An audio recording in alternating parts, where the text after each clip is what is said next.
This is Just Women, every Tuesday at 1 o'clock on Brooklands Radio. I'm delighted to welcome our next guest onto the show, Liz Gatherer of Wedition magazine. Hi there. Hi Liz. Can you tell us a little bit about yourself and how you came to be doing what you're doing today? Well, I was a nanny, actually, and was a nanny for about 16 years. And I felt like I wanted a change. And in planning my own wedding with my husband, Kai, I spotted a gap in the market and created Wedition, which is a personalised wedding magazine. I style it to the couple's colour scheme and theme, and they can include anything they want in it, perhaps their order service, their menu, proposal story, couple's photos, and they give it on the day as a favour to their guests. It can also be used as an invitation, and it's really taken off because no one else seems to be doing it, just me at the moment. Well, they look amazing. They're all. Thank you. You've got a few on the table. They look absolutely gorgeous. Can they choose the content, or do you guide them? We work together. Some of my customers, they see the magazine samples that I show them and they know that they absolutely want it, but they're not really quite sure. Sometimes they say to me, how can I film my magazine? And I say, it's easy, believe me. So a lot of my couples will choose to have, they'll start off the magazine with some couples photos, just their favourite photos throughout their relationship. They might have their proposal story in there. Most of my couples are really keen on the venue that they're getting married in, and they're really interested in the history. So that's something I do as well. I'll research the history of the venue and then write an article for them and include some really beautiful pictures, but some couples have a really clear idea of what they would like. I had a couple who wanted to include their dog because she couldn't be there on the day of the wedding.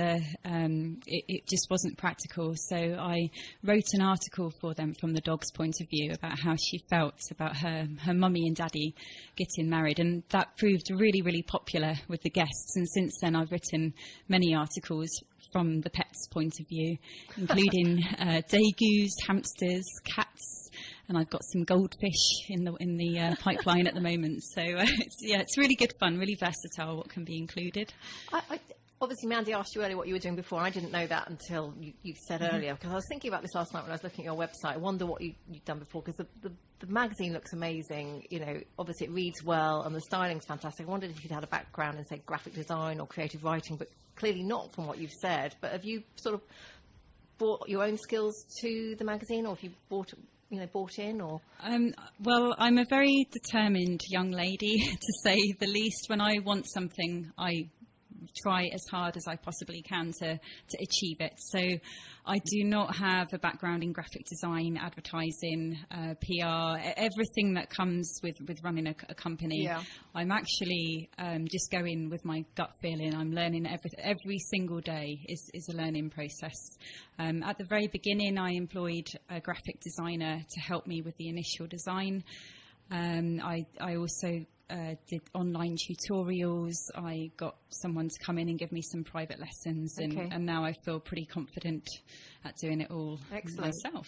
I mean, you said you spotted a gap in the market. It was kind of by accident, wasn't it? Because you wanted to do something for your own wedding, and then people sort of admired it, and it, then you found the gap in the market that way, I think. Yeah, well, so my partner Kai and I, we got married at Farnham Castle, which has got a really interesting history. And we'd been to a lot of weddings where afterwards we looked at the photos and we actually didn't recognise where the bride and groom were, and there wasn't really a connection between the venue and the guests. So I wanted to share the history of Farnham Castle with our guests, and that's how I came up with the idea for the magazine.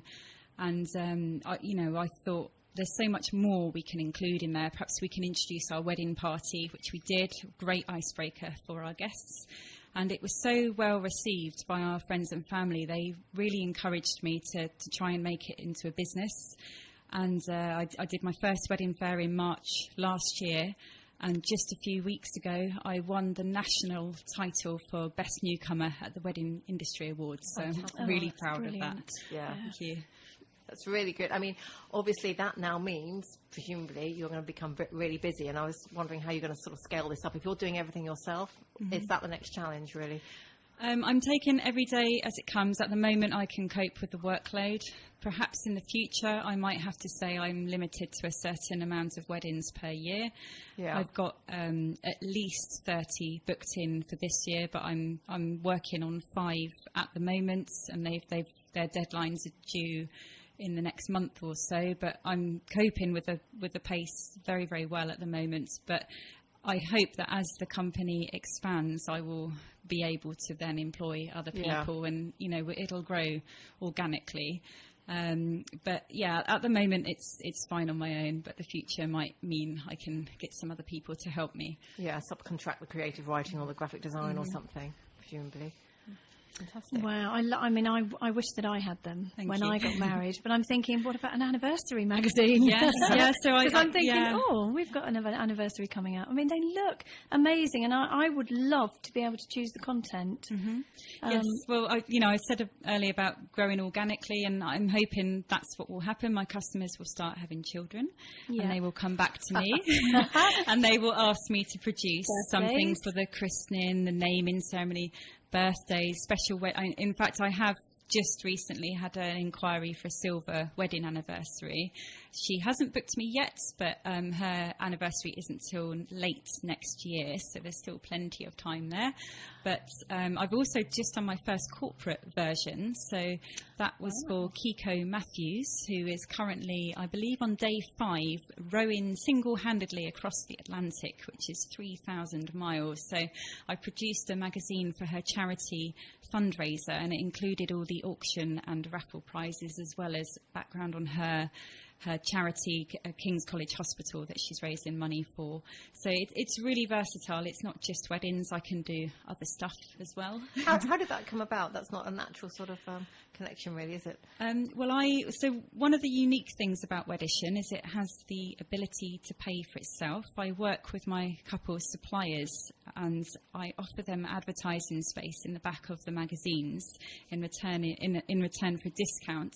And one of my customers' suppliers, Peachy Productions, they do not just weddings, but they set up stages for music events, things like that. And they were helping Kiko organise her charity event. And the lady at Peachy Productions, Olivia, she thought of me and contacted me, and that's how that magazine came about. But I hope from there onwards, perhaps she will recommend me to more clients, and the word will spread.